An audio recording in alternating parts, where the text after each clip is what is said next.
Bonjour, bonsoir. Bonsoir, chers amis. Bonsoir, mes followers.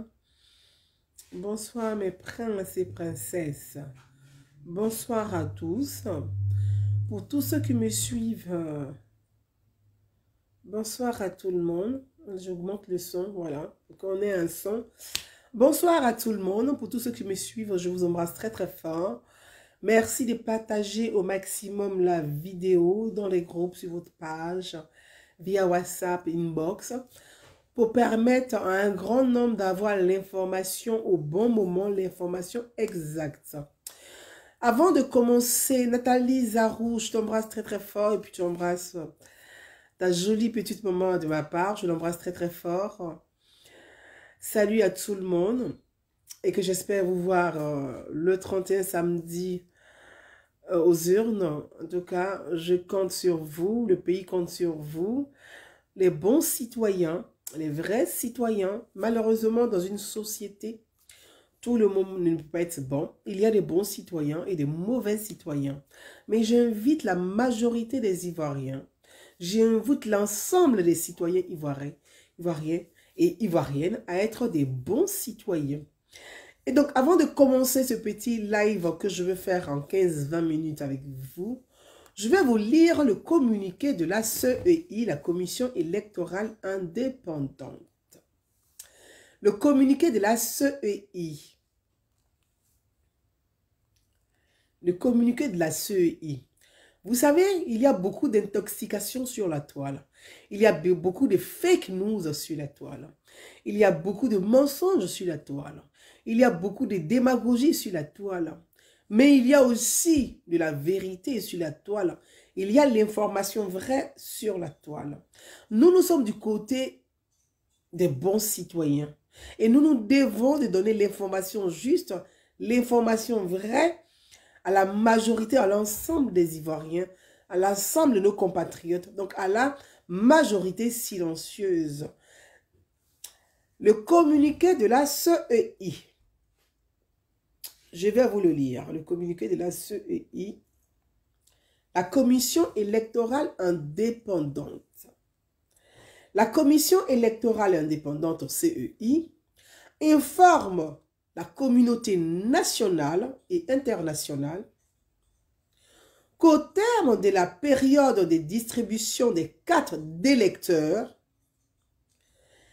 du 14 au 25 octobre, 14-25 octobre 2020, 3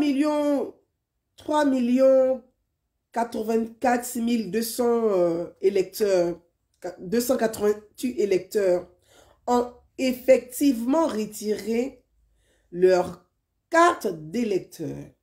Plus de 3 millions d'Ivoiriens ont effectivement retiré leur carte d'électeur, soit 41,15% des 7 495 082 électeurs. Donc, je reprends. La CEI informe l'ensemble de la communauté nationale et internationale que plus de 3 millions d'électeurs ont retiré leur carte d'électeur sur la période du 14 au 25 octobre 2020. Donc, 3 84 288 électeurs ont effectivement retiré leur carte d'électeur, soit 41%, 41,15% des 7 495 82 électeurs. Conformément aux dispositions du Code électoral, les électeurs qui n'ont pas pu retirer leur carte pourront le faire le 31 octobre 2020, jour du scrutin. Les électeurs, conformément aux dispositions du Code électoral, Les électeurs qui n'ont pas pu retirer leur carte d'électeur pourront le faire le samedi 31 octobre, jour du vote, dans leur bureau de vote respectif, où un dispositif particulier sera installé à cet effet. La Commission électorale indépendante CEI rappelle enfin que les nombres de lieux, rappelle enfin que les nombres de lieux de vote, c'est-à-dire 10 815, et de bureaux de vote, c'est-à-dire 22 381, restent inchangés sur le territoire national et à l'étranger. La Commission électorale indépendante CEI rappelle enfin que les nombres des lieux de vote, 10 815, et les bureaux de vote, 22 381, restent inchangés sur le territoire national et à l'étranger. Fait à Abidjan, le 26 octobre 2020, par le président et PO, le secrétaire général Brahima Fofana. Mes amis, je vais essayer de simplifier pour ceux qui viennent d'arriver, parce que je ne vais pas relire le communiqué de la CEI. Plus de 3 millions d'Ivoiriens, 3 millions d'Ivoiriens, c'est-à-dire 384 288 électeurs ont retiré effectivement leur carte d'électeur. Donc sur les 7 495 082 électeurs, 3 84 288 électeurs ont retiré leur carte d'électeur, c'est-à-dire 41,15% ont retiré leur carte d'électeur. Pour ceux qui n'ont pas pu retirer leur carte d'électeur, ils pourront le faire le jour du vote, le 30, c'est-à-dire le samedi 31 octobre 2020. Je veux rappeler, j'insiste sur le samedi. Généralement, bien avant, les votes étaient le dimanche. Mais 2020, les élections, le vote de 2020, c'est le samedi 31. Le 31 tombe un samedi et non un dimanche. Donc, écrivez bien sur votre frigo, sur votre table de petit déjeuner, notez avec les post-it que le 31 octobre 2020, c'est un samedi. Jour du vote, pour ceux qui n'ont pas pu retirer les cartes d'électeurs, ils pourront retirer leur carte d'électeur le jour du vote dans leur bureau de vote respectif. La CEI met en place des dispositions pour permettre à ceux qui n'ont pas pu retirer le carte d'électeur de retirer le jour J le carte d'électeur pour que les choses, le flux, pour que l'attente soit moins longue et permette un flux apaisé pour une élection apaisée et donner la possibilité aux citoyens ivoiriens de s'exprimer démocratiquement dans les urnes. C'est ça le devoir de citoyenneté. Être un bon citoyen, être un vrai citoyen, c'est d'aller s'exprimer dans les urnes. L'expression démocratique, c'est dans les urnes. L'expression pacifique, c'est dans les urnes. L'expression patriote, quand on est patriote, qu'on bombe la poitrine, on tape la poitrine pour dire on est un bon patriote, on va voter. Pour ou contre, allons-y voter. C'est dans les urnes que nous nous exprimons. Que tu apprécies le président sortant, que tu n'apprécies pas le président sortant, c'est un choix démocratique. C'est ton opinion démocratique. La liberté d'expression, c'est de choisir le président sortant ou de ne pas choisir le président sortant. C'est ça la liberté démocratique. L'expression démocratique, c'est dans les urnes. dans les urnes et non par la violence. L'expression démocratique, c'est par les urnes et non dans la rue. L'expression démocratique, c'est dans les urnes. Le 31, samedi 31 octobre 2020. Que tu apprécies le président sortant, que tu n'apprécies pas le président sortant, que tu veux choisir pour le président sortant, que tu veux sanctionner le président sortant, c'est dans les urnes que tu vas aller t'exprimer. Toi, le bon citoyen, toi, le bon patriote, toi, le vrai patriote, toi qui aimes ton pays, toi qui aimes la Côte d'Ivoire, toi qui veux une Côte d'Ivoire en paix, toi qui ne veux pas que ton pays brûle, toi qui ne veux pas que la Côte d'Ivoire sombre, toi qui ne veux pas qu'il y ait des morts dans les rues, toi qui ne veux pas qu'il y ait le sang dans les rues. C'est ta carte d'électeur qui va faire de toi le bon citoyen. C'est ta carte d'électeur qui va faire de toi le vrai patriote. L'amour de la nation s'exprime dans les urnes. C'est dans les urnes qu'on va voir les vrais patriotes. C'est dans les urnes qu'on va voir les bons patriotes. Les fils du pays, ceux qui aiment le pays, ceux qui aiment la Côte d'Ivoire, ceux qui aiment les Ivoiriens. C'est dans les urnes samedi prochain, le 31 octobre, qu'on va les exprimer dans les urnes. Je vais vous montrer. Je vais vous montrer, mes amis. Attendez, je vais vous montrer. C'est bien beau de bavarder sur la toile. Hein? Oui. Parce que tout le monde fait vidéo, non? On parle beaucoup. Ah, tchapa. Ah, tchapa. On est là dans les bavardages tous les jours, là. On fait bavardage. Je vous montre ici. Ça, là. C'est ma carte d'électeur. Oui. Il ne suffit pas de parler sur la toile. Chacun a un smartphone. Hein? Venez faire vidéo. Tout le monde est cyberactiviste, cyber-escroc. Non, hein? Est-ce que tu as ta carte d'électeur? Moi, j'ai ma carte d'électeur. Je suis là. J'ai ma carte d'électeur. Tu bavardes sur Facebook, là. Tu veux. Nous, on vit en France ici. On vit en Europe. Ici en France,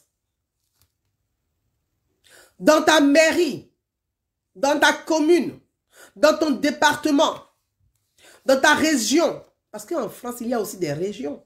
Il y a des départements, il y a des communes. Les communes, là, c'est les maires. On vote les maires. Les départements, là, on vote les députés. La région, on vote les présidents des régions. Est-ce que quand tu vas voter pour un tel, est-ce pour ça que tu vas appeler à brûler ton département parce que ton candidat de ton choix n'a pas gagné les élections? Est-ce que tu appelles à brûler la commune parce que le maire pour lequel tu as voté n'a pas gagné les élections? En France où nous vivons.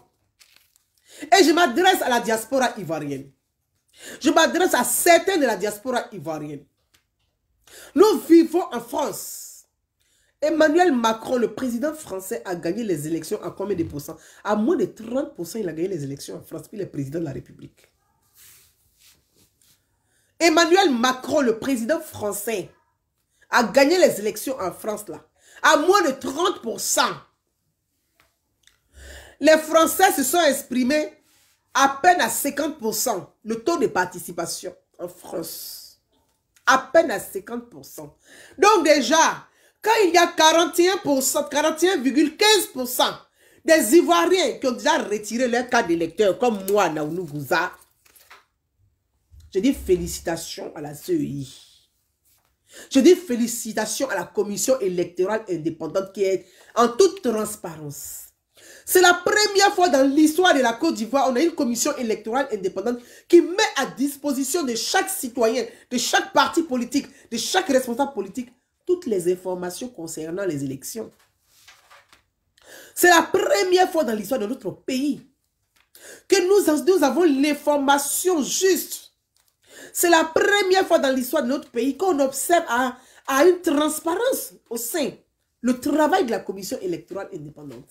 Oui, il y a une transparence. Je viens de vous lire un communiqué. Est-ce qu'en 2000, il y avait un communiqué d'une commission électorale indépendante qui nous a informé sur le nombre de votants, le nombre d'inscrits, ceux qui ont retiré les cartes d'électeurs? Non, il n'y avait pas. Est-ce qu'en 2005, il n'y a pas eu d'élection? L'autre a embrigadé ça, il n'y a pas eu d'élection. En 2010, est-ce qu'il y a eu une transparence comme ça? Non. Mais pour la première fois dans l'histoire de la Côte d'Ivoire, quand on a une commission électorale indépendante, avec à la tête de cette commission, un président compétent. Moi, je suis bluffé par l'intelligence de ce monsieur. Oui. Kubia est d'une intelligence. Et puis, je dis, il a une foi. C'est un croyant, un pratiquant. Sa foi c'est que sa foi le guide dans ce qu'il fait. Et je pense que c'est une chance. Avoir des hommes de foi là, c'est une chance. C'est une chance. Il participe au dialogue. Il va même souvent, moi j'étais même au séminaire à Abidjan.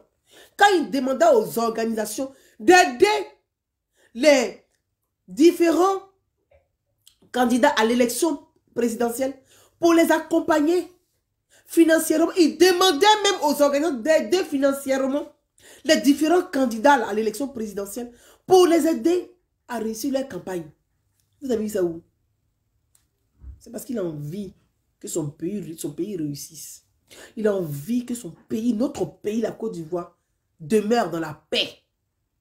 Donc je pense que chacun a une étiquette politique. Ok, c'est le jeu démocratique, c'est normal. Chacun a son opinion. Ok, c'est normal. Mais l'essentiel, l'urgence, le souci de nous tous là, chacun a son moi. Mais notre souci commun là, c'est la Côte d'Ivoire en paix. La Côte d'Ivoire en paix. Ça doit être nos soucis. Comme ton pain quotidien là. Tu dois prier tous les jours pour une Côte d'Ivoire en paix. Mais toi, tu ne peux pas prier pour une Côte d'Ivoire en guerre. Tu es quel genre de patriote? Tu es quel genre de citoyen? Tu es quel genre de patriote? Toi, tu aimes une patrie qui brûle. Toi, tu aimes une patrie et puis tu mets le feu au drapeau. Est-ce que c'est ça être un bon patriote? Vous savez, les patriotes là, il y a leurs démons aussi dedans. Mais nous allons tous prier ensemble pour que ces patriotes démoniaques soient délivrés. Pour que la paix règne dans notre pays. Pour que la Côte d'Ivoire demeure dans la paix. Et c'est ça aussi, la démarche de chacun. Nous devons prier ensemble, musulmans, chrétiens, animistes, bouddhistes. Nous devons prier ensemble. Parce que nous prions tous le même Dieu. Même celui qui ne va pas à l'église, qui ne va pas à la mosquée là. Celui qui s'en va faire sacrifice dans le fleuve là. Il dit Dieu. Donc nous prions tous le même. Nous implorons le même Dieu. Nous sommes tous des frères. Nous ne sommes pas des ennemis. On peut ne pas être d'accord. On peut ne pas être d'accord sur un certain nombre de sujets. Ce n'est pas parce qu'on n'est pas d'accord qu'on va appeler à brûler notre pays. Ce n'est pas parce qu'on n'est pas d'accord qu'on va prier pour que la Côte d'Ivoire brûle.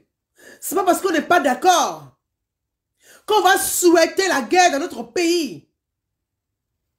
Mes amis, mes frères, en France où nous vivons là, en France où nous vivons là, le président Emmanuel Macron a gagné les élections là avec 27%. Mais ce n'est pas parce que Macron a gagné les élections à 27% que Marine Le Pen a appelé à brûler son pays. Marine Le Pen là, elle aime la France. Elle aime son pays. Elle ne veut même pas que son pays pleure. Elle ne veut même pas que son pays saigne. Pourtant, elle était au deuxième tour avec Emmanuel Macron. Mais elle n'a pas appelé ses militants ou ses sympathisants à aller brûler la France. Jamais. Ça s'appelle avoir de la conscience politique. Ça s'appelle avoir de la responsabilité politique. Ça s'appelle un homme conscient. Ça s'appelle un homme responsable. C'est une femme responsable. Elle n'a pas appelé à brûler son pays. Jean-Luc Mélenchon qui fait le wow wow wow wow là. Il n'a même pas dépassé même la barre pour aller au deuxième tour. Mais Jean-Luc Mélenchon n'a pas appelé à brûler la France. Il n'a pas demandé à ses militants d'aller brûler la France, de mettre le feu au pays, de faire des manifestations dans les quartiers pour brûler, pour couper les bois sur les routes. Mais vous vivez en France et vous n'êtes même pas intégré. Vous vivez en France et vous ne savez rien du fonctionnement des institutions. C'est ça qui me fait le plus honte. Et quand les Blancs vous disent des singes, vous vous plaignez. Mais vous vous comportez comme des singes. Vous sautez, sautez, sautez, sautez. C'est imagé. On vit en France. Que ce soit les gens qui vivent en Afrique, on dit, bon, ils ne sont pas suffisamment évolués. Ceux qui sont dans les campements. Mais tu vis en France. Tu votes en France. Tu n'appelles pas à brûler la commune. Tu n'appelles pas à brûler le département. Tu n'appelles pas à brûler la France parce que ton candidat n'a pas gagné une élection. Tu es assis en France ici, là. Les poulets morts, là, tu finis de manger. Tu allumes ta caméra. Tu prends ton smartphone. Et tu dis, on n'a qu'à brûler la Côte d'Ivoire. Est-ce que c'est ça être un bon patriote? Est-ce que c'est ça être un bon patriote? Ça fait honte. Parce que c'est choses qu'on raconte sur la toile. Mais à travers ça, les Blancs nous jugent. Parce que où nous vivons là, les Blancs nous jugent à travers ça. C'est tout ça, ils prennent et puis ils qualifient souvent, ils disent allez-y dans la jungle. Là, parce qu'on se comporte comme des sauvages. Quand ils vous disent allez-y dans la jungle, on dit les Blancs sont racistes. Ils ne sont pas racistes. C'est notre comportement là, c'est ça qu'ils sont en train de qualifier des sauvages. Allez-y dans la jungle. Pourquoi? Mes frères et sœurs, quand on vit en France là, quand on vient à l'étranger, c'est pour apprendre un plus. Si tu es venu à l'étranger que tu n'as rien appris, c'est toujours comme pour Adjamé là. Mais il fallait rester au pays. Hein. Il ne fallait pas venir ici parce que tu n'as rien appris. Quand on sort du pays, c'est pour apprendre. Et ce que tu as appris là, il faut apprendre quelque chose de positif. Il faut apprendre quelque chose de positif. Pour apporter ce positif à ton pays. Tu vis en France, c'est la même chose comme qui à Bobo de Raray. Tu vis en France, c'est la même chose comme à André Bramakote. Tu vis en France, c'est la même chose André à Djamé. Tu n'as pas changé. Tu es pareil dans la tête, dans l'esprit, ta démarche, ton accoutrement. Tu es pareil. Il faut grandir. Quand on sort du pays, c'est pour apprendre un plus. Et apporter ce plus-là à son pays d'origine. Regardez quand on parle des feuilles des Juifs. Des Juifs. Le Juif, quand il sort d'Israël, son souci, c'est qu'est-ce que je vais rapporter à Israël? C'est la pensée juive. Qu'est-ce que je dois rapporter à Israël pour le bien d'Israël? Ça, c'est le Juif.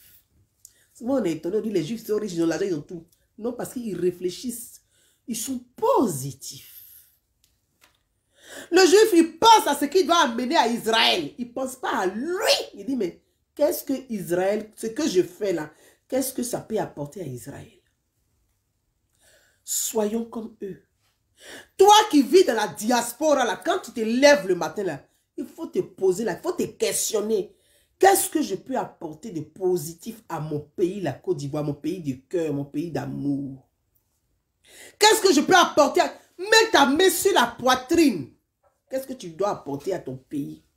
Est-ce que tu dois avoir une démarche de paix pour apporter, participer à la paix dans ton pays? Ou bien tu vas apporter le feu, la guerre à ton pays? Il faut définir qui tu es. Tu es un bon patriote ou tu es un mauvais patriote? C'est de ça qu'il s'agit.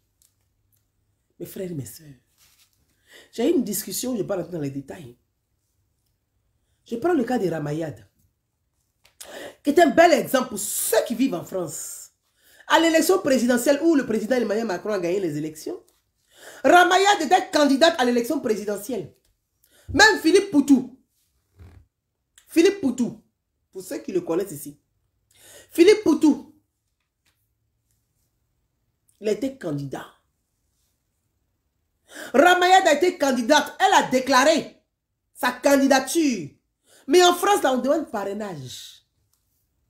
En France, là, on demande parrainage pour être candidat à l'élection présidentielle. On demande parrainage. Ramayad n'a pas eu ces parrainages-là. Ramayad, là, sénégalaise d'origine. Oui. Ramayada, elle est venue en France, là. Elle est née au Sénégal et puis elle est venue en France. Et puis elle a été candidate. Elle a été ministre, porte-parole du gouvernement, dans le gouvernement de Nicolas Sarkozy. Avec Fillon, dans le gouvernement Fillon. Elle a été porte-parole dans le gouvernement Fillon, sous la présidence de Nicolas Sarkozy. Mais quand Ramayada est sortie, là, elle devait être candidate parce qu'elle est française. Mais Ramayada, elle est née où? Elle est née au Sénégal. Elle est née au Sénégal. Mais est-ce que les Français ont pris affaire et dit que oui, comme tu es né au Sénégal, tu ne vas pas être candidate? Non. C'est son droit. C'est son droit. Mais Ramayada n'a pas eu le parrainage. Ramayada a pris sa voiture pour parcourir les mairies pour demander parrainage. Elle n'a pas eu parrainage. Ah oui. C'est la même chose dans notre pays. En France, on demande parrainage. Mais quand Ramayada n'a pas eu le parrainage pour être candidate à l'élection présidentielle, quand son dossier a été retoqué, est-ce que vous avez vu Ramayada en France appeler à brûler la France? Est-ce que vous avez vu Ramayada appeler à brûler la France? Je vous pose la question. Non. Ramayada a respecté la France. Elle a respecté les lois. Donc, je vais vous inviter à apprendre ce plus-là pour que vous soyez utile pour votre pays. Ne soyez pas inutile et ne soyez pas dans le mal. Soyez dans le bien pour votre pays. Quand on est bon patriote, il faut être dans le bien pour son pays. Le 31 octobre, samedi 31 octobre 2020, c'est les élections. Chaque Ivoirien va aller voter. Que tu votes pour, que tu votes contre, mais tu dois aller voter. Ton devoir de patriote là, la patrie là, c'est d'aller voter. Faut pas dire, comme le candidat que je voulais n'est pas dedans, donc moi je vote pas. Tu dois voter. Même si tu te vas prendre bulletin, simplement tu coches pas, puis tu mets dans l'une là. C'est une expression. On appelle ça le vote blanc. Oui, ça s'appelle le vote blanc. Le vote blanc est une expression. En tant que bon citoyen, vrai, bon patriote là, tu dois aller voter le 31. C'est là, c'est ce qui définit ton patriotisme. La citoyenneté. Ne dis pas que, ah non, comme Alassane Ouattara qui est candidat, et puis moi mon candidat n'est pas dedans, je ne vais pas voter. Mais si tu es trop fâché avec Alassane Ouattara, va voter KKB. Ou bien, il y a KKB. Hein? Oui. Moi je vais vous rappeler, et puis je vais vous rafraîchir la mémoire. Surtout les gens de la diaspora. En 2015, dans la diaspora ici, moi je faisais partie des observateurs de la société civile dans les bureaux de vote à Montreuil, dans la diaspora. Je faisais partie des observateurs. En 2015, le même KKB était candidat à l'élection présidentielle. Dans la diaspora ici, la KKB était candidat à l'élection présidentielle. Afin Guessan était candidat à l'élection présidentielle. Madame Henriette Lagou était candidate à l'élection présidentielle. La femme qui dit c'est trop complexe là, elle était candidate à l'élection présidentielle. Je ne vais pas tout citer. Qu'est-ce que vous avez fait dans la diaspora? Vous qui appelez à brûler le pays ici dans la diaspora, vous avez fait quoi? Vous avez appelé à voter KKB dans la diaspora? Oui. Je vais vous rafraîchir la mémoire. Le même KKB là, il était candidat à l'élection présidentielle en 2015. Dans la diaspora ici, là, Afin Guessan était candidat à l'élection présidentielle en 2015. Mais vous, là, vous avez appelé à boycotter Pascal Afin Guessan et vous avez appelé à voter KKB en France ici. Je vous rappelle la salle. Hein? La salle de Sadi Carnot à Aubervilliers. La salle de Sadi Carnot à Aubervilliers. Vous les gens, les gars, FPIO, une partie de PLCIO, vous avez appelé à voter KKB en France. KKB était candidat. Mais le même KKB là, il est candidat. Ou bien c'est pas le même KKB. Le même KKB est candidat. Donc, si vous êtes trop fâché, allez-y voter KKB. Allez-y voter Kakabe. C'est aussi une expression démocratique. Oui. Parce que vous avez la mémoire courte. C'est pour ça que souvent, ils vous qualifient de poisson rouge dans l'aquarium. Vous tournez en rond. Croyant que vous êtes en train de faire le tour du monde. Vous tournez en rond dans l'aquarium. Vous tournez en rond dans l'aquarium. Et puis dans votre esprit, dans votre tête là. Bon. Pour vous, vous êtes en train de faire le tour du monde. Oui, le monde, mais vous êtes dans l'aquarium. Parce que c'est le même Kakabe là. Donc aujourd'hui, c'est la vérité. Vous avez la mémoire courte. Eh oui. Je suis en train de vous rafraîchir la mémoire. Donc quand j'attends certains, c'est même de la diaspora, qui ont appelé en 2015 à voter Kwadjo Kona Bertin, qui aujourd'hui appellent à brûler le pays. Mais ce sont des débiles, des névrosés.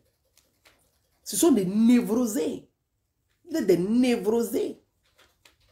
Oui, c'est des névrosés. Des gens qui souffrent des troubles du comportement. Oui, vous avez les troubles. Vous souffrez des troubles du comportement. Parce que moi, Gouza Naounou, en 2015, là, j'ai encouragé M. Pascal Affi-N'Guessan à participer aux élections. Et aujourd'hui encore, là, j'appelle à la conscience de M. Pascal Affi-N'Guessan. Et je sais qu'il est intelligent. Affi n'est pas bête. Il est intelligent.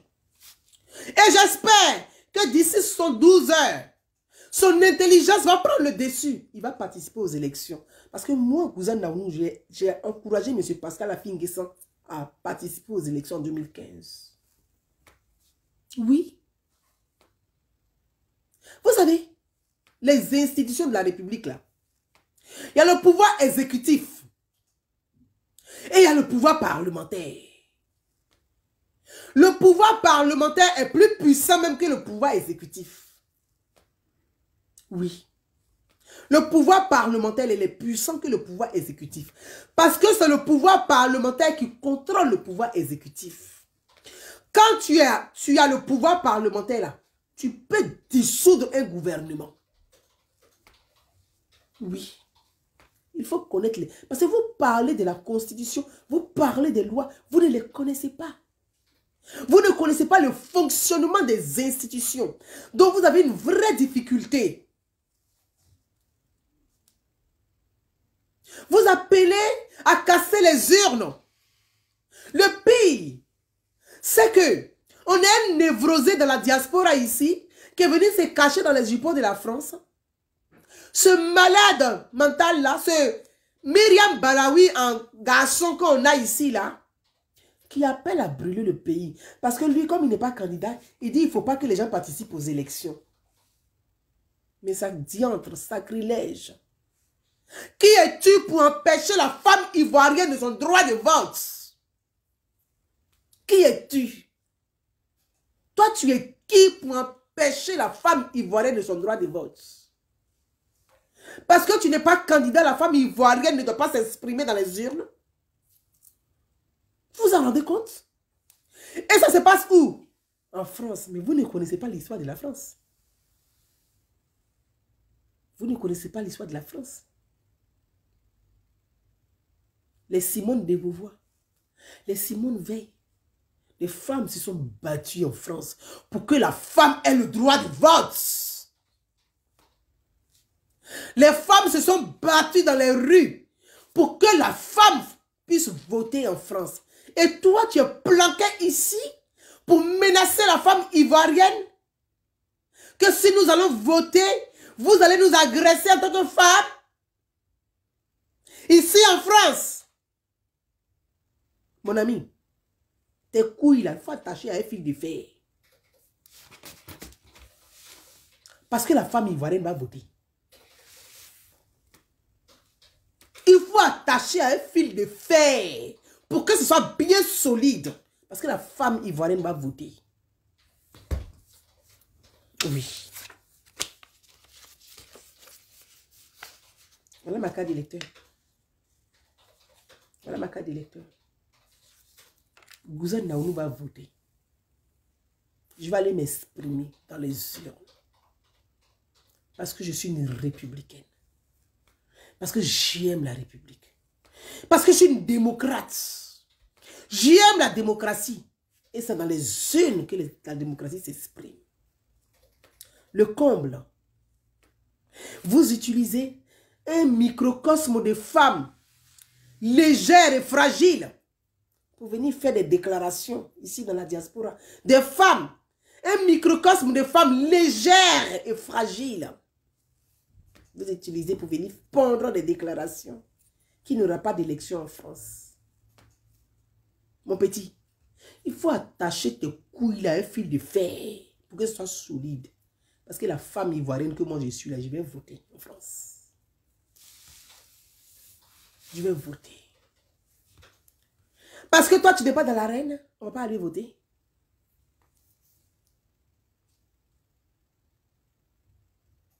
C'est pour ça que je l'ai toujours dit. Depuis très longtemps, j'essaie de vous sensibiliser, de vous parler. Nous sommes où aujourd'hui? Une élection présidentielle. Après l'élection présidentielle, c'est les élections législatives.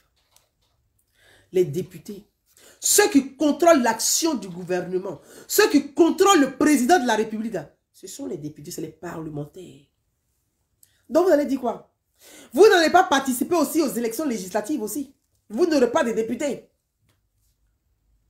C'est pour ça que j'appelle à l'intelligence de M. Pascal Affi N'Guessan. Il faut que son intelligence domine ce qu'il est en train de faire actuellement là. Ouya qui fait là, son intelligence n'est qu'à dominer ça. C'est moi, vous êtes vous là, qui ai défendu Pascal Affi N'Guessan en 2015. Je l'ai encouragé à aller aux urnes aux élections en 2015. Quand les gars le lapidaient avec des œufs, quand les gars l'enfarinaient, je défendais Affi N'Guessan sur la toile. Aujourd'hui, j'appelle Affi N'Guessan à l'intelligence, à la grandeur d'esprit, de se mettre au-dessus de la haine, de se mettre au-dessus de cette haine qui appelle à brûler le pays. Il doit se mettre au-dessus de tout cela. Il doit grandir.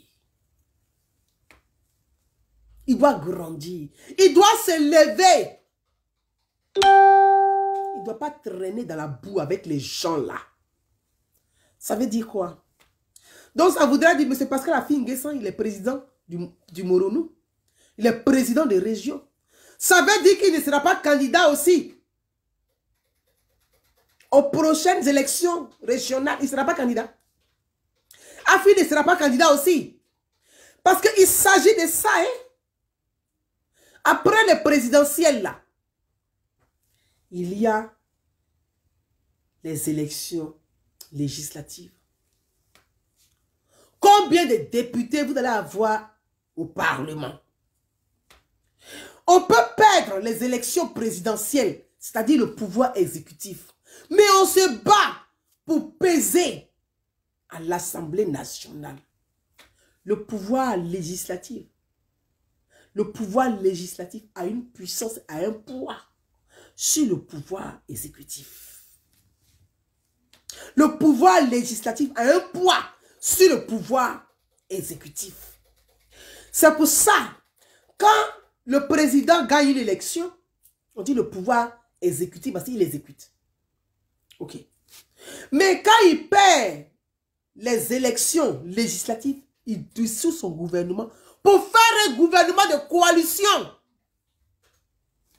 Vous êtes là, vous criez, transition, transition. Quelle transition? Si vous êtes suffisamment intelligent, si vous étiez organisé, si cette opposition avait une tête, avait une vision, si cette opposition n'était pas désordonnée, mais mettez-vous ensemble. Vous êtes dans une plateforme. Mettez-vous ensemble autour d'un candidat pour aller affronter Alassane Ouattara dans les idées. C'est cette opposition avec quelque chose dans son crâne. Oui. Dans votre crâne, là, il y a caillou. Il n'y a pas quelque chose dedans. Depuis le début, J'ai appelé et je disais, le problème de la Côte d'Ivoire, on a une opposition nulle. La plus nulle au monde des oppositions, c'est l'opposition ivoirienne. Des gens qui sont dans une plateforme, sans tête, ni queue. Une plateforme sans tête, ni queue, sans vision. On dirait les scarabées qui sont dans les poubelles, vous savez, au champ au campement là, où on jette les ordures, où les enfants vont chier là. Il y a des formes de scarabées, on dirait des cafards durs là, qui vont faire les boules de caca là. C'est ça la opposition ivoirienne. Oui. Ils savent pas où ils vont. Ils sont en boule seulement, ils sont mélangés. On dirait Nyiri, ils savent pas où ils vont. Vous avez Bédié qui est candidat à l'élection présidentielle. Kakabe qui est candidat à l'élection présidentielle. Afi N'Guessan qui est candidat à l'élection présidentielle. Mais si cette opposition était suffisamment intelligente, s'il y avait des gens réfléchis au sein de cette opposition, mais vous mettez derrière un candidat. Vous mettez en rang. Pour gagner, on se met en rang de bataille. Mais vous êtes désorganisé, désorienté, pas de tête, pas de vision, pas de cœur. Vous voulez gagner quoi? Vous voulez gagner quoi? Vous pensez que c'est un bordel comme ça que les Ivoiriens vont suivre? C'est pas possible. Il n'y a rien de bon qui sort dans votre truc là. Si vous étiez organisé, mais c'est de dire, Henri Gouré Bédié, toi, tu as 86 ans là. Il faut laisser on se mettre derrière Afi N'Guessan. Pourquoi vous ne vous mettez pas derrière Afi N'Guessan pour aller affronter Alassane Ouattara dans les idées, dans le débat? Afi N'Guessan a été ancien premier ministre. Alassane Ouattara a été ancien premier ministre. Pourquoi vous ne vous mettez pas derrière Afi? Pour dire, comme vous avez été deux anciens premiers ministres, nous on t'accompagne. Il faut aller débattre. Projet contre projet. Idée contre idée. Projet de gouvernement contre projet de gouvernement. Bilan contre bilan. Afi a été premier ministre, il va faire son bilan. Alassane Ouattara a été premier ministre, on va revenir dans le bilan de ça là. Afi a été aux affaires, Alassane est aux affaires. On allait avoir un débat. Mais on va à une élection où vous noyez le débat dans votre marmaillerie politique, de négociations, de deals politiques. On va à une élection où le débat est noyé. Parce que l'opposition fait de la marmaillerie. Vous voulez on aille où? On va faire quoi? On va faire quoi? C'est un club de bordéliques comme ça que les Ivoiriens vont suivre. S'il y a des gens aussi bordéliques que les Ivoiriens vont se confier le destin de leur pays. Des gens incapables d'avoir une ligne, une feuille de route, de suivre une tête. Vous n'avez même pas de tête. Vous n'avez pas de tête. Vous n'avez pas de queue. Vous êtes paumé. Donc, pour vous, ce qu'il reste à faire, il faut brûler le pays. Si on brûle le pays, dans le désordre, on va aller voler, on va aller piller. Au moins, on va gagner un peu dedans, puis on va aller se mettre à l'abri. Mais ce n'est pas possible. Vous n'avez même pas le souci même des Ivoiriens. Vous n'avez même pas le souci même de la nation. Vous n'avez pas le souci des populations. Ça ne vous dit rien. Que les gens aillent mourir pour vous, pour vous, c'est le plus important. Pendant ce temps, vos enfants vivent la vie des loups-garous. Vos enfants sont à l'abri. Vos enfants jouissent pleinement de la vie. Et vous demandez aux enfants de pauvres d'aller mourir pour vous. Vous demandez aux enfants de pauvres de sortir dans les rues pour aller mourir pour vous. Vous partez. Vous partez. Vous partez recenser. Allez-y, vous partez chercher les petits toxicomanes. Je les ai vus à Abidjan.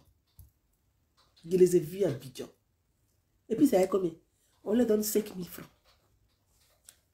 Vous savez? Des petits toxicomanes.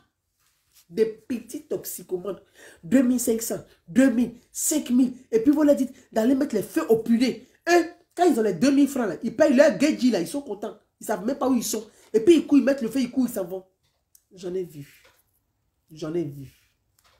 Vous savez, je vais vous faire juste une petite confidence. Je suis allé rencontrer les jeunes à Benjerville. À Benjerville. Je suis allé rencontrer des jeunes à Benjerville. Et je vais saluer ces enfants de Benjerville. cette rencontre-là. J'ai demandé à ce que il y ait toutes les opinions. Donc, il y avait les jeunes du FPI, il y avait les jeunes du PDCI, il y avait les jeunes du RHDP, il y avait les jeunes, parce que vous savez, il reste encore une poche des jeunes du RDA qui n'ont pas encore admis le RHDP. J'ai dit, laissez-les venir. Nous allons dialoguer. Moi, j'aime discussion. Et ces jeunes sont venus. C'est des leaders des secteurs des quartiers. Je dis, prenez les textes, les leaders des secteurs des quartiers, qu'ils viennent avec leur délégation. Parmi ces jeunes-là, je vous fais la confidence. J'ai discuté avec eux. Ils m'ont posé des questions, j'ai répondu. Et je leur ai dit. Et ce jour-là, la veille de notre rencontre, vous savez qui est venu dans mon hôtel? Dans le hall de l'hôtel où j'étais. Le fils d'Henri Konan Bédié. Il était avec les gonzesses à Mouta, là. Ils étaient en train de vivre la vie des loups-gars. Champagne, cigare. Pendant ce temps, Bédié, lui, demande aux enfants déjà de sortir dans les rues. Mais son enfant vit heureux. J'étais choquée, j'ai posé la question. Le fils de Bédié dit, ce que son papa fait là, lui n'est pas dedans. Ça ne l'intéresse pas. Il dit, il ne se reconnaît pas dans ce que son père fait. Maintenant, le fils de pauvre qui sort pour aller brûler, tu te reconnais dans quoi? Tu te reconnais dans quoi? Les entreprises de Bédié, là, quand son enfant ça va siéger au conseil d'administration, c'est toi qui vas siéger là-bas. Toi qui es l'enfant de pauvre qui a eu Pougon là, tu te reconnais dans quoi? Pendant que l'enfant de Bédié vit la vie de Louga, toi tu te reconnais dans brûler puné. C'est ça ta vie? Ta vie sera que pour brûler les punais dans les rues? Ta vie sera que pour casser les magasins? Ta vie sera que des prisons? L'enfant de Bédié, il ne va pas en prison. Hein? Parce que quand on t'attrape, c'est toi qui vas en prison. Ce n'est pas le fils de Bédié.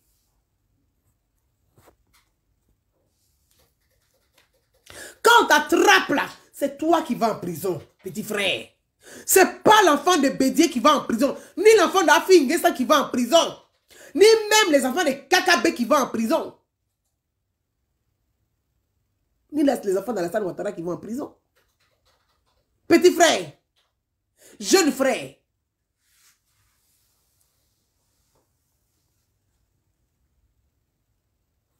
quand on t'attrape, c'est toi seul qui vas à la maca.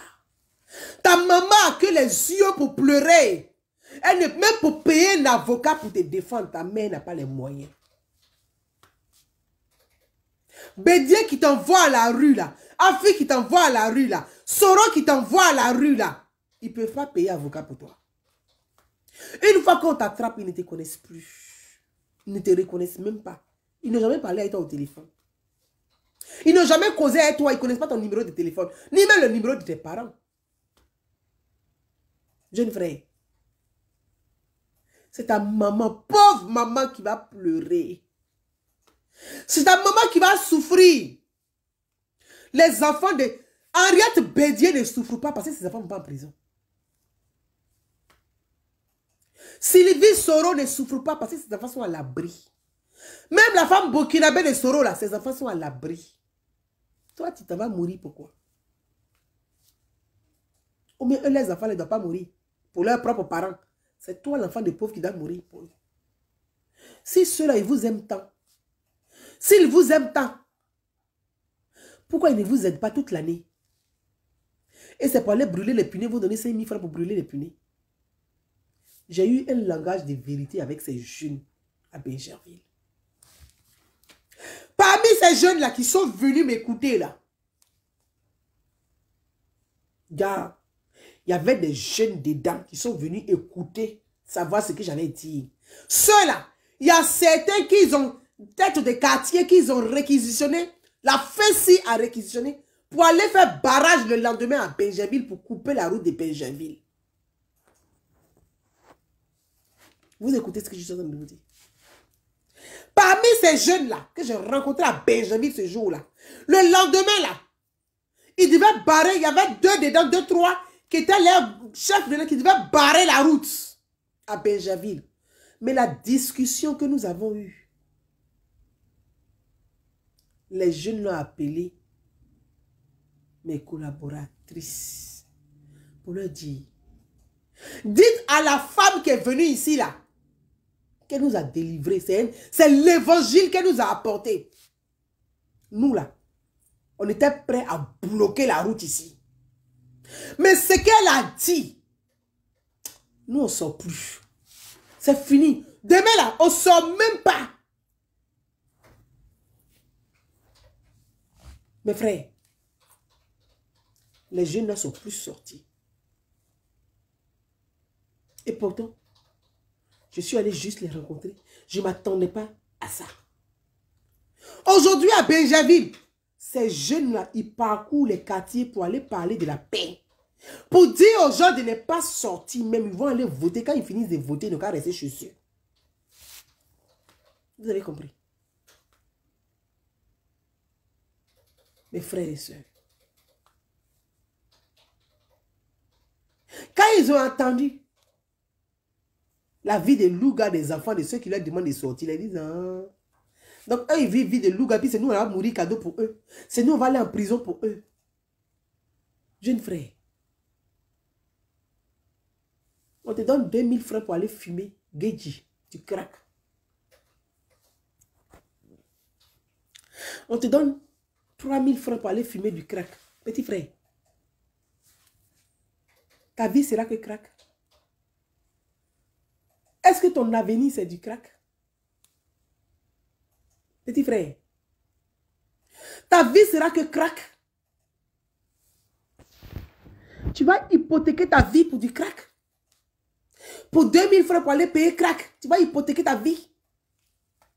Tu vas détruire ta vie pour du crack. Ta mère pleure. Elle a envie que tu réussisses aussi. Petit. Ne serait-ce que t'habiller, si tu veux là. Il faut aller payer une chemise. Manche courte. À Yopougon coûter. Dans friperie. Il faut payer cravate nœud papillon. Dans friperie.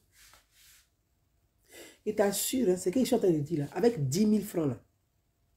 Tu peux commencer ton entreprise. Petit frère. Avec 10 000 francs là. Tu commences ton entreprise. Il ne faut pas donner ta vie à du crack et que les hommes politiques viennent t'instrumentaliser à cause des Geji. Non seulement le crack te détruit la vie, ça détruit ton cerveau, tu ne réfléchis plus, tu deviens l'esclave de ces méchants politiques qui vont toujours t'utiliser à leur propre fin pour garantir la vie des lougas de leurs enfants. Toi, on va sacrifier ta vie. On va sacrifier ta vie. Toi, tu vas sacrifier ta vie pour garantir la vie de louga de leurs enfants. Petit frère, c'est ta vie qu'elle a. Ta maman t'a porté, elle t'a accouché, elle a assise tous les jours, elle est en train de prier, croyant que Dieu va t'aider pour que tu changes. Ta maman elle fait jeûne et prière dans tous les... Elle parcourt toutes les églises, tous les marabouts, toutes les mosquées. C'est les hommes politiques qui vont t'utiliser pour que eux, les enfants soient bien dans les grandes écoles. Les enfants sont dans les grandes maisons parce qu'ils t'utilisent là, ce n'est pas pour toi. C'est pour garantir leur vie, leur train de vie là. C'est toi qui leur sacrifice pour leur train de vie. Petit frère. Avec 10 000 francs là, tu peux entreprendre à Yopougon. Tu peux entreprendre à Bobo. Tu peux entreprendre à Djamé. Tu peux entreprendre même à Dabou. Avec 10 000 francs. Il dit paye chemise, manche courte. Paye cravate, nœud papillon. Ça ne va pas dépasser 3 000 francs dans les 10 000 là. Tu prends 5 000. Petit frère, tu payes orange avec avocat. Là, tu te mets sur la route, apprends à tailler. Et puis on dit c'est le garçon qui va orange sur la route. Il t'assure que ton orange marche. Tu vas rafler les goûts du quartier. Ça là, c'est ton style, c'est ton concept. Toi, tu t'assois sur la route. Pour ceux qui veulent là, tu fais presque jus de fruits pour eux sur place. Tu mets paille dedans pour leur donner. Petit frère, tu payes un peu de glaçons, tu casses, tu mets dedans. Pour toi, la marche, pour toi, va sortir. Pour toi, va sortir. C'est quoi? C'est quoi? Les gens vous remplissent de haine. Les gens vous remplissent de haine. C'est-à-dire qu'eux là, ils vous nourrissent de haine pour que vous suicidez collectivement. Parce que c'est un suicide collectif. On vous met ensemble et puis on vous nourrit de haine. Ouattara n'est pas ceci. Et puis Ouattara est comme ça. Et puis Ouattara est cela. Et puis Ouattara est comme ça. Et puis Ouattara est ceci. Si tu es trop fâché avec Alassane Ouattara là, le 31 là, va voter. C'est une expression. Si tu es trop fâché avec Alassane Ouattara, c'est pour ça qu'on dit, je sanctionne le président sortant. Ça s'appelle, je sanctionne le président sortant, c'est ça. Qui m'a voté contre lui dans les urnes. C'est aussi une expression démocratique. Mais il ne faut pas aller casser pour aller en prison cadeau. Ça s'appelle la bêtise humaine.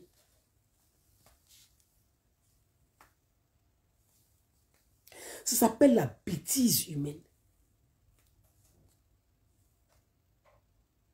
Le 31 octobre. Et je vais inviter, parce que ne confondez pas le chef de l'État avec le candidat. Parce que le président de la République est président jusqu'au soir des élections. À minuit, le président de la République prend les décisions toujours.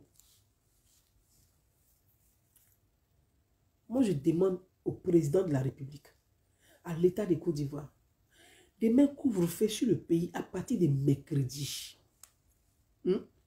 Mercredi, jeudi, là, couvre-feu à partir de 21 h sur tout l'étendue du territoire pour sécuriser le pays. Oui. En France, ici, là, nous, on a dit couvre-feu. À partir de 21 h, on ne sort plus. On est à la maison, on ne va plus au restaurant. Vous avez moi ici, faire des restaurants avant, il n'y avait plus au restaurant. Je demande au chef de l'État, au président Alassane Ouattara, de prendre ce décret-là pour préserver les vies humaines, pour préserver la vie, les hommes et les biens. En ces moments qui vont s'ouvrir cette semaine-là, à partir de mercredi, jeudi, de mettre la Côte d'Ivoire sur couvre-feu à partir de 21 h. Chacun est chez lui à la maison. Ça permet de contrôler, de protéger les vies et les biens. Parce que les gens appellent à casser, à voler, à piller. Allez piller qui? Les pauvres personnes. Allez piller qui? La pauvre femme qui est en train de vendre, qui a ses petits trucs qui vend pour nourrir ses enfants et son mari. Allez piller qui? Les pauvres gens. Donc on va sécuriser le pays. Toute la Côte d'Ivoire se couvre-feu. Oui. Ça s'appelle l'ordre républicain. Ça s'appelle l'ordre républicain.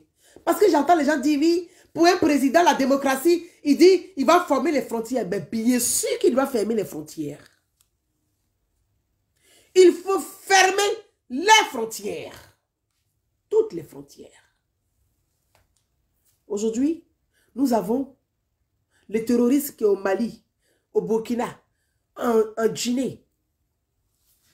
On ne peut pas permettre de laisser tout et n'importe quoi de rentrer et foutre le bordel dans notre pays. Le président ferme les frontières. C'est le droit. Ça s'appelle l'état de droit. La démocratie, là, c'est aussi l'ordre république.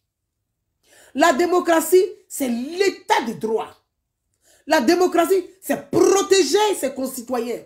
La démocratie, c'est protéger les institutions. La démocratie, c'est protéger le pays, le territoire et la nation. C'est ça la démocratie. Une démocratie sans ordre est une anarchie. Une démocratie sans ordre est une anarchie.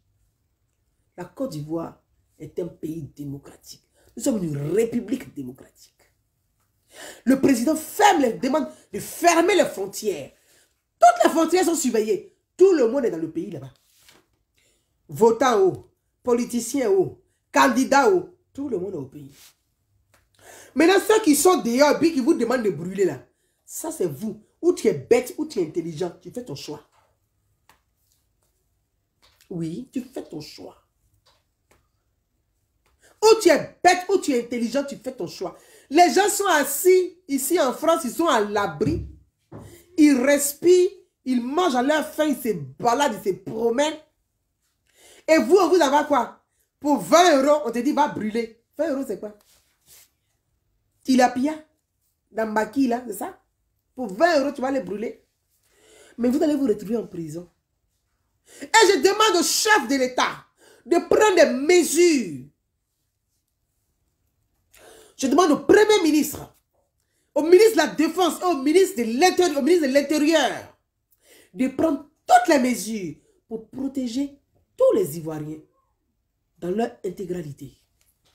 Pour protéger les hommes et les biens. Ceux qui sortent pour faire de la racaillerie dans les rues, vous irez directement en prison. On vous prend, vous allez en prison. J'ai dit, couvre-feu. Oui, avec contrôle d'identité. Oui. Couvre-feu avec contrôle d'identité. Vous sortez pour faire la racaillerie, on vous prend, on vous fout un tôle, point barre. Oui. Vous allez sortir 5 ans plus tard, le jour, la semaine de la révision de la liste électorale là, pour 2025 là. C'est là que vous allez sortir, vous allez faire la queue comme la chenille pour aller vous inscrire sur la liste électorale pour que vous compreniez ce que c'est que la démocratie et ce que c'est que la citoyenneté. Oui, moi je demande ça. Ceux qui sortent pour venir casser, pour brûler, là, on vous prend, vous allez en tôle. On vous met en prison. Vous allez sortir en 2025, quand on va faire révision de la liste électorale, la prochaine liste électorale, là. Vous serez les premiers même à être sur la liste. Vous serez alignés comme les chenilles. Vous allez apprendre ce que c'est que la citoyenneté, votre devoir de citoyen. C'est ce que je demande au président, à l'État. C'est ma proposition. Vous en avez ou non? Je propose ça. Parce qu'on doit apprendre la citoyenneté. On doit respecter l'état de droit. On doit respecter la République. Même quand on n'est pas d'accord avec un choix, on ne casse pas, on ne brûle pas. On ne tue pas pour autant. La vie, c'est la vie. La vie, c'est la vie. La vie, c'est la vie. C'est pas parce qu'on n'est pas d'accord qu'on doit tuer. C'est pas parce qu'on n'est pas d'accord qu'on doit brûler. C'est pas parce qu'on n'est pas d'accord qu'on doit casser. Quand on n'est pas d'accord, l'élection là, c'est pour aller t'exprimer. C'est pour aller t'exprimer. C'est pour aller dire ton désaccord là démocratiquement dans l'urne. Pour dire je ne suis pas d'accord, donc je vote contre. Je suis d'accord, je vote pour. Au-delà de la haine, quand vous mettez votre haine de côté là, quand chacun dépose sa haine, chacun dépose sa haine, nous avons tous des frustrations. Qui vous a dit que moi je n'ai pas de frustrations aussi? Qui vous a dit ça? Qui vous a dit que moi j'ai des frustrations aussi? Mais ce n'est pas pour autant que j'appelle à la haine. Ce n'est pas pour autant que j'appelle à brûler. Ce n'est pas pour autant que j'appelle à casser. Ce n'est pas pour autant que j'appelle à tuer. J'ai aussi des frustrations comme vous. Je suis un être humain. Ah voilà. Tu fais un boulot, tu te donnes. Et puis toi là, c'est pas toi qu'on reconnaît. C'est celui qui ne fout rien qu'on reconnaît. Tu regardes et puis tu laisses. Parce que moi je crois en Dieu. Moi là, je crois en Dieu. Je crois en Dieu. Je ne suis pas une religieuse, mais je crois en Dieu. Je crois en un être suprême. Dans la vie là, quand Dieu a décidé que tu sois reconnu, tu n'as pas besoin de faire des efforts. C'est toi-même, on vient te soulever, puis on te met, on dit tu es reconnu. Mais si ça ne se fait pas là, c'est que c'est Dieu qui n'a pas encore décidé. C'est que l'heure n'est pas arrivée. Parce que c'est écrit dans la Bible. Salomon a dit dans la Bible, dans les livres saints, chaque chose a son temps. Il y a un temps pour toutes choses. Vous êtes des croyants. Vous dites que vous êtes des croyants. C'est vous qui priez tous les jours. Mais vous ne connaissez pas Dieu. Vous ne croyez pas en lui. Comment des gens qui prient tous les jours peuvent appeler à autant de violence? Comment des gens qui se disent des chrétiens, qui appellent, qui prient, qui gênent tous les jours, vont gêner pour que quelqu'un meure? Dites-moi, c'est quel côté de la Bible vous lisez? Parce que je l'ai chez moi la Bible. Oui, je l'ai la Bible chez moi. Vous lisez quel côté? Dites-nous. Laquelle des Bibles que vous lisez? Comment vous pouvez être, tous les jours, vous pouvez parler de Dieu, mais vous êtes rempli de haine et d'aigreur. Il n'y a même pas une parole sainte qui sort de votre bouche. Rien de catholique qui sort de votre bouche. Quand je dis des catholiques, ça ne veut pas dire que l'église est catholique. Hein.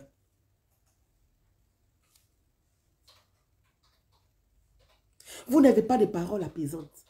Tout ce que vous dites là, c'est la haine. On doit tuer un tel, on doit chasser un tel, on doit faire ceci, on doit appeler à brûler. Que de la haine, la haine, la haine. Mais c'est lequel chrétien vous êtes? Vous êtes quel genre de chrétien? Vous priez quel Dieu? Il y a d'autres aussi, hein? Il n'y a pas que les chrétiens, il y a aussi les musulmans dedans. Tu écoutes d'autres aussi là. Ils sont que dans les paroles de haine, de haine, de haine. Mais c'est quel Dieu vous priez au nom de Dieu? Vous priez quel Dieu? Pour être rempli de haine à ce point, vous priez quel Dieu? Vous priez quel Dieu? Pour appeler à brûler votre pays, votre nation tous les jours. Parce que vous avez la haine. Mais vous priez Dieu et puis vous n'êtes pas capable d'avoir l'amour de Alassane Ouattara. Dites-moi. Vous priez quel Dieu? Vous priez quel Dieu? Pour avoir autant de haine d'Alassane Ouattara, vous priez quel Dieu? Quel Dieu vous priez? Lequel des dieux?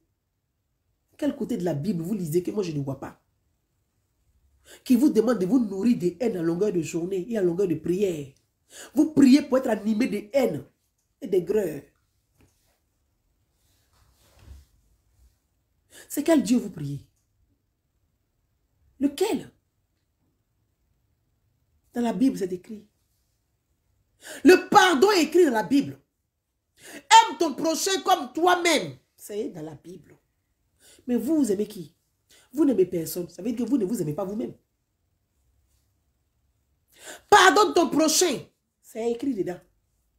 Vous ne pardonnez jamais quelqu'un. Jamais. C'est quelle religion? Quelle est votre religion?